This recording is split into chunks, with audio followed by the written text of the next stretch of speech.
ಈಗ ಅದು ವಿಚಾರ ಏನಂದ್ರೆ ಸ್ವಾಮಿ, ಹ್ಮ್ ಹಿಂಗೆ ನಮ್ಗೆ ತುಂಬಾ ಈಗ ಮಾಧ್ಯಮ ಅಂದ್ಮೇಲೆ ನಮ್ಗೆ ತುಂಬಾ ಜನ ಕೊಟ್ಟು ಇದು ಹಿಂಗಿದೆ ಅಂತ ಎಲ್ಲಾ ಕೊಡ್ತಾ ಇರ್ತಾರ. ಯಾವ್ದ್ ಮಾಡ್ಬೇಕು ಯಾವ್ದ್ ಬಿಡ್ಬೇಕು ಅಂತ ನಾನು ಗೊತ್ತಾಗ್ಲಿ ಒಂದ್ ನಮ್ಗೆ. ಮಾತು ಹೇಳ, ನೀನ್ ಹೇಳಿ ಮಾಡು. ಸ್ವಾಮಿ. ಯಾರನ್ನ ಮಾಡ್ಬೇಕಪ್ಪ?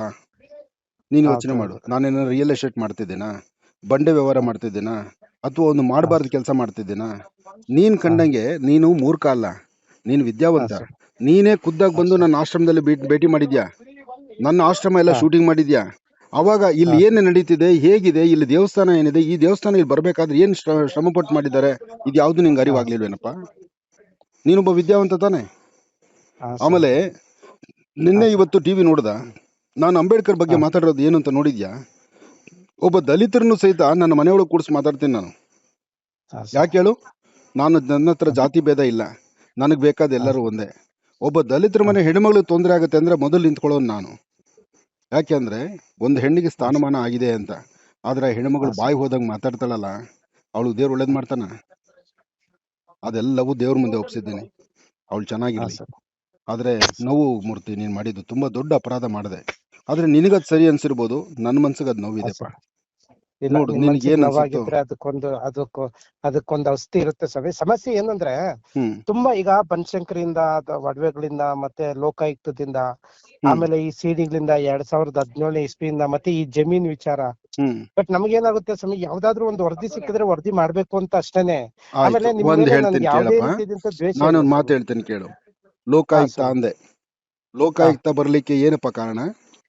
ಹಾ ಸ್ವಾಮಿ. ಇದೇ ತರ ಒಬ್ಬ ಡ್ರೈವರು ನನ್ನ ಹಿಂದೆ ಬದ್ದ, ಹಾ ಅವನು ಆ ಸ್ವಾಮಿ. ಬೀಳ್ದ ಎಷ್ಟು ಜನ ನೋವು ತಡಿಯಕ, ಮನುಷ್ಯನಿಗೆ ಏನು ನೋವು? ಈಗ ನೀನೇ ಆಗ್ಲಿ, ನಿನ್ಗೆ ಯಾರೋ ನೋವು ಕೊಡ್ತಾರೆ, ಎಷ್ಟು ತಡೀತೀಯ ನೀನು? ಆಗ ಹೌದೌದು ನಿನಗೆ ಸ್ವಾಮಿ. ಕೊನೆ ಆಪ್ಷನ್ ಏನಿರುತ್ತೆ? ಹಿಡ್ದಾಕ್ಬೇಕು ಅಂತ ಹೌದು. ಆಪ್ಷನ್ ಬರುತ್ತೆ ತಾನೆ. ಹೌದು ಬರುತ್ತೆ ಸ್ವಾಮಿ. ಸಲೀಸಾಗಿ ತಟ್ಟೆಯಲ್ಲಿ ಹಾಲು ಹಾಕ್ದೆ, ಬೆಕ್ಕು ಬಂದು ಹಾಲು ಹಾ ಕುಡಿಯಕ್ ಬಂತು, ಲಬಕ್ ಅಂತ ಹಿಡಿದು ಹಾ ಸ್ವಾಮಿ. ಕೇಸ್ ಮಾಡಿದೆ. ಇದು ತಪ್ಪ? ಇದು ನನ್ನ ಜಾಗದಲ್ಲಿದ್ರೆ ನೀನು ಅದನ್ನೇ ಮಾಡ್ತೀಯ. ಇನ್ನು ಹಾ ಅದು ಬಿಟ್ಟು ಸ್ವಾಮಿ. ಆನಂದ್ ಗುರುಜಿ ಕಳ್ಳ ಅಂತೆಲ್ಲ ಕಂಡಿದ್ಯಾ? ಆನಂದ್ ಗುರುಜಿ ವ್ಯಭಿಚಾರ ಇಲ್ಲ ಮಾಡಿದ್ದಾರೆ ಅಂತೆಲ್ಲ ಕಂಡಿದ್ಯಾ? ಆನಂದ್ ಗುರುಜಿ ಇಲ್ಲ ಸೆಕ್ಸಿಡಿ ಸ್ವಾಮಿ. ಇದ್ದಿದ್ರೆ, ಬ್ಲೂ ಫಿಲಿಂ ಹಾ ಇದ್ದಿದ್ರೆ, ಬೆಳಿಗ್ಗೆ ಹಾ ಲೈವಲ್ಲಿ ಸ್ವಾಮಿ. ಕುತ್ಕೊಂಡು ಮಾತಾಡಕ್ ಆಗ್ತಿತ್ತಾ? ಹೋಗ್ಲಿ, ಹಾ ನಿಂದೊಂದು ಬ್ಲೂ ಸ್ವಾಮಿ. ಫಿಲಿಂ ಇದ್ದಿದ್ರೆ ನೀನ್ ನಾಳೆ ಬೆಳಿಗ್ಗೆ ಈ ತರ ಸಂಸ್ಥೆಯಲ್ಲಿ ನಡೆಯಕ್ಕಾಗತ್ತಾ? ನೀನ್ ಹೊರಗಡೆ ಸಮಾಜ ತಲೆ ಎತ್ಕೊಂಡು ಓಡಿಸ್ತೀನಪ್ಪ? ಇಲ್ಲ ಸ್ವಾಮಿ. ಇದನ್ನ ಅರ್ಥ ಮಾಡ್ಕೋಬೇಕಮ್ಮ. ಆನಂದ್ ಗುರುಜಿ ಯಾವತ್ತೂ ಹಾ ಕನ್ನಡಿ, ಇವತ್ತು ಕನ್ನಡಿನೇ. ಆದ್ರೆ ಆನಂದ್ ಹಾ ಗುರುಜಿ ಸಾಕಷ್ಟು ಹುಳಿಪೆಟ್ಟು ತಿಂದು ನೋವು ತಿಂದಿರೋದ್ರಿಂದ, ನೋವು ತಡಿಯಕ್ ಆಗಲ್ಲ ಅಂದಾಗ ತಿರುಗಿ ಬಿದ್ದಿರ್ತೀವಿ. ಆಗ ಹಾ ತಿರುಗಿ ಬೀಳಲೇಬೇಕು. ಎಷ್ಟು ಅಂತ ತಡೀತಪ್ಪ? ಹೌದು. ಒಬ್ಬ ಮನುಷ್ಯಂಗ್ ನೋವು ಆದ್ರೆ ಎಷ್ಟು ಅಂತ ತಡಿಬೋದು? ಹಾ ಆ ನೋವು ಸ್ವಾಮಿ. ತಡಿಲಿಕ್ಕೆ ಆಗದಿದ್ದಾಗ ಬಾಧೆ. ಜೊತೆಗೆ ಆನಂದ್ ಗುರುಜಿ ಸನ್ಯಾಸಿ ಅಲ್ಲಮ್ಮ. ಹಾ ಆನಂದ್ ಹಾ ಗುರುಜಿ ಹೆಂಡತಿ ಸ್ವಾಮಿ. ಮಕ್ಕಳಿದ್ದಾರೆ. ಹಾ ನಾನು ನೋವು ಪಡೋದು ನೋಡಿ ನನ್ನ ಹೆಂಡತಿ ಮಕ್ಕಳು ಅಳ್ತಾರೆ.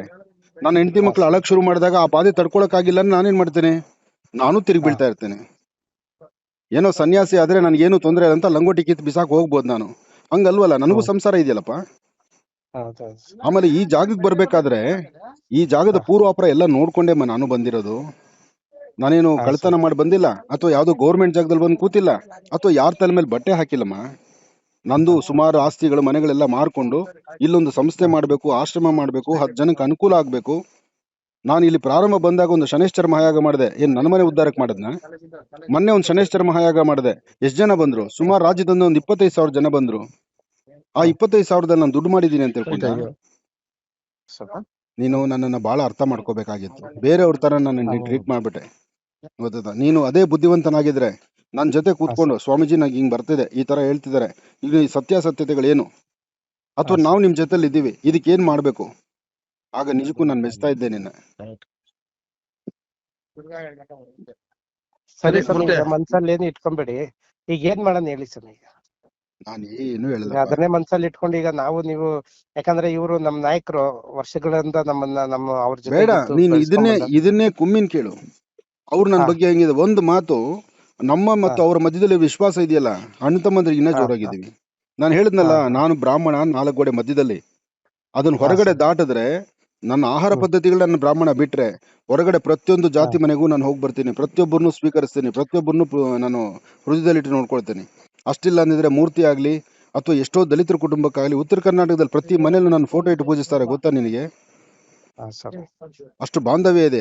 ಅಂಥದ್ದು ನೀನು ಇನ್ನೂ ಇದನ್ನ ಬೆಳೆಸಿ, ನಾನು ನಿಮ್ ಜೊತೆಲಿ ಹಾ ಇದ್ದೀನಿ ಅಂತ ನೀನು ಕೈ ಹಾಕಿದ್ರೆ, ನೀನು ಎಲ್ಲೋ ಹೊಟ್ಟೋಗ್ತಾ ಇದ್ದೆ ನೀನು. ಹಾ ಸ್ವಾಮಿ. ಹೆಚ್ಚಿನ ಸುದ್ದಿಗಳಿಗಾಗಿ ನಮ್ಮ ಚಾನೆಲ್ನ ಸಬ್ಸ್ಕ್ರೈಬ್ ಮಾಡಿ.